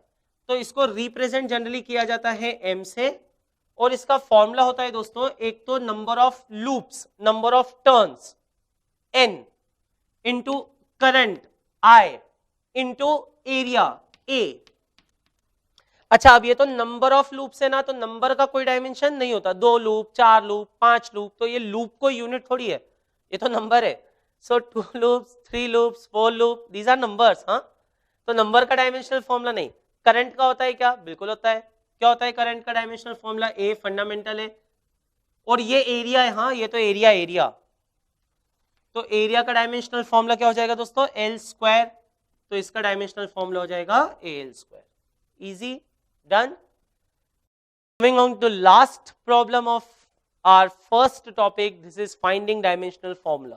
ठीक है, you will require this particular quantity, physical quantity in physics as well as in chemistry, and that quantity is Planck's constant. Max Planck एक जबरदस्त साइंटिस्ट हुए हैं दोस्तों। At the age of 19 he gave second law of thermodynamics. 19 साल की उम्र में thermodynamics का सेकेंड लॉ दे दिया था उन्होंने। So great mind. उनके नाम पर एक कांस्टेंट डिफाइन किया गया है जिसे कहा जाता है प्लैंक्स कांस्टेंट, और जिसे रिप्रेजेंट किया जाता है बाय एच। पक्का? और हम लोग डिफाइन करते हैं एनर्जी ऑफ फोटोन। आप जानते होंगे लाइट को हम पार्टिकल भी मानते हैं, लाइट को तो पार्टिकल मानते हैं ना, तो लाइट एनर्जी कैरी करती है, तो लाइट के जो पार्टिकल हैं उनकी भी एनर्जी होती होगी, तो उनकी जो एनर्जी होती है वो एनर्जी को हम लोग लिखते हैं H Planck's constant into frequency. तो फ्रीक्वेंसी के लिए जनरली यूज किया जाता है या तो एफ यूज करते हैं या न्यू, तो ये होती है फ्रीक्वेंसी। तो ये एक फॉर्मूला है दोस्तों, ये काम का होता है अपने को, ये आपको अभी केमिस्ट्री में भी काम आएगा, फिजिक्स में भी काम आता है। ठीक है, तो बस अपने को तो एक फॉर्मूला चाहिए दोस्तों, डायमेंशनल फॉर्मूला तो अब आप निकाल दोगे, अब तो आप इतना आराम से सीख गए हो। तो ऊपर आता है एनर्जी और नीचे आता है फ्रीक्वेंसी। अच्छा, एनर्जी का डायमेंशनल फॉर्मूला क्या होता है बताओगे? तो एनर्जी का डायमेंशनल फॉर्मूला होता है ml2t-2। अभी यूज किया था एनर्जी का, तो एनर्जी का डायमेंशनल फॉर्मूला हो जाएगा ml2t-2 अपॉन में फ्रीक्वेंसी का डायमेंशनल फॉर्मूला क्या था दोस्तों? फ्रीक्वेंसी का 1 अपॉन टाइम पीरियड, तो क्या था उसका? t-1। ध्यान रख सकते हो ये, तो ये हो जाएगा t-1। Are you sure? 100%? Any doubt in it? No? Done? So on solving it, I'll get m1, keep l intact, and this is t-2। और जब -1 ऊपर जाएगा तो -2 -1 ऊपर जाएगा तो +1 हो जाएगा, तो -2 + 1 will be -1। So this is t-1। तो m1, l2 and t-1। पक्का? This is dimensional formula for Planck's constant. तो दोस्तों ये जो मैंने आपको कॉन्सेप्ट शीट 1 का पहला सवाल करवाया, जिसमें we were having 23 examples of calculating dimensional formula. I hope ये जो 23 एग्जांपल्स लिए मैंने अभी, और भी एग्जांपल्स कई लिए जा सकते हैं, पर मैं आपको बहुत ज्यादा कॉम्प्लेक्स फॉर्मूले की दुनिया में भी ले जाना ही नहीं चाहता कि सर क्या पहले दिन पढ़ने बैठे और आपने एकदम फिजिक्स के आखिरी तक के फॉर्मूले बताना शुरू कर दिए, हमने तो ऐसे फॉर्मूले कभी सुने ही नहीं थे। तो मैं आपको उतना अभी नहीं ले जाना चाहता। एक नेचुरल ग्रोथ हमारी होगी तो नेचुरल ग्रोथ में हम वहां तक चले जाएंगे, पर अभी इन एग्जांपल से आपको ये समझ में आ गया होगा कि हम लोग डायमेंशनल फॉर्मूला कैसे लिखते हैं। अगर हमें किसी क्वांटिटी का फॉर्मूला पता हो तो डायमेंशनल फॉर्मूला लिखना बड़ा आसान होता है। So this was our first topic of this chapter, is to find dimensional formula. ठीक है?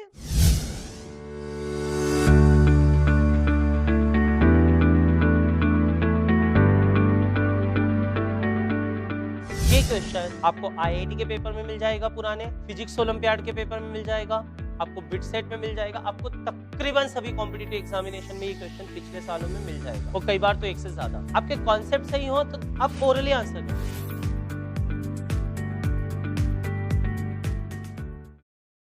For complete series of lecture, join Catalyzer or download IIT Safalta app from Google Play Store.